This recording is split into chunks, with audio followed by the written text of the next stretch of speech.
My name's Louise Morgan. I'm a PhD student here at the University of Warwick, based in the history department. As you can tell probably, I'm from Scotland, so it's the sort of obvious national dish for me, and it's very much a feast food.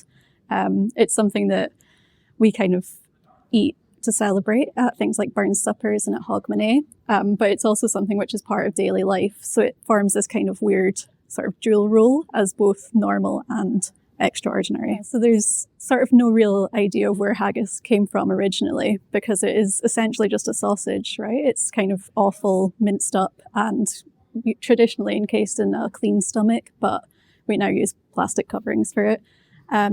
We talk a lot about Burns suppers, which are traditionally held on the 25th of January, which was Robert Burns, the Scottish poet's birthday. And it's a very kind of rigid order of the meal. So we'll say the Selkirk Grace, which was a prayer written by Robert Burns, and then the haggis is piped in, and then whoever is hosting the dinner traditionally addresses the haggis, which is a big long poem written by Burns, and it basically sort of valorizes the haggis as much better food than anyone else's food, and it argues that sort of it's what makes the Scottish people strong. I think haggis is having a revival at the moment, kind of with people using it in new and interesting ways. It's a really good model for sustainable eating.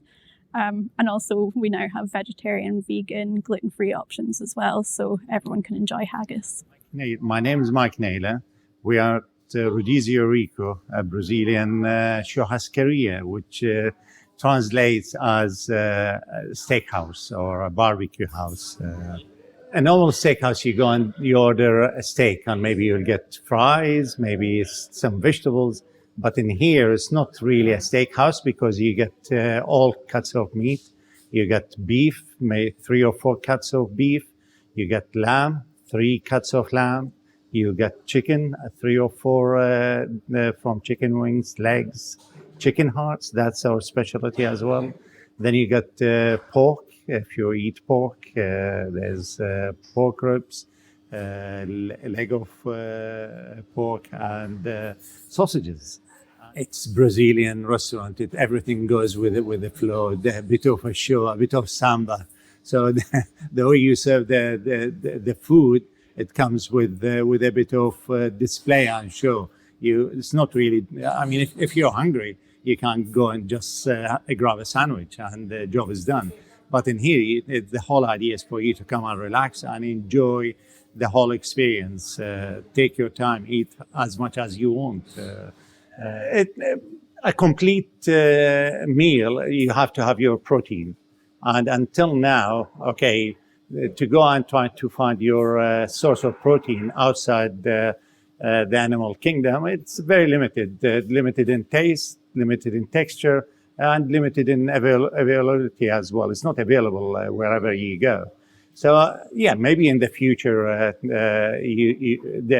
there'll be an alternative, and maybe the source of our meat won't come from Ireland or New Zealand or something like that. Maybe it will come from Warwick University. You never know.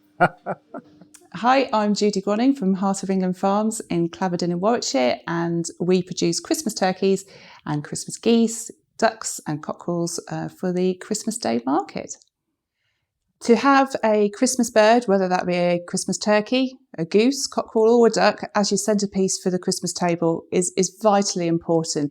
It's probably the one day where everyone gets so many people together, your distant cousins, your distant aunties, your granny and your nephews, and they all come together, and it's that having that one piece that you can put on the table, which can also feed everybody, because it's be very difficult to feed a large group of people with maybe some of the smaller joints that are available. So a turkey is the great centrepiece to be able to do that. So as a Christmas turkey producer, I have to start thinking about Christmas in February. In February, we look at what we want to order in terms of day olds. So we buy day olds in, day old turkeys, day old cockerels. We have to order, obviously, a certain amount. And also you order certain strains, because the different strains produce a different weight turkey. So for a turkey, it's really important that they've got a good 6 months growth. That's why our turkeys are so different to a supermarket turkey, because they are mature and then we start processing in November. A strapline with our logo is festive flavour to savour, and I think that is a really important concept. We have so many people that order and say, I've seen the turkey and I want that one. I want that one that I saw that was underneath the tree. And, you know, that's a lovely concept. It's nice to be able to see where your food has come from. And that is quite generally what you get here. If you've seen it in the fields here, that is what you'll be purchasing from us here. So that is a huge, huge part of what we do. And I think that's a fantastic thing, yes.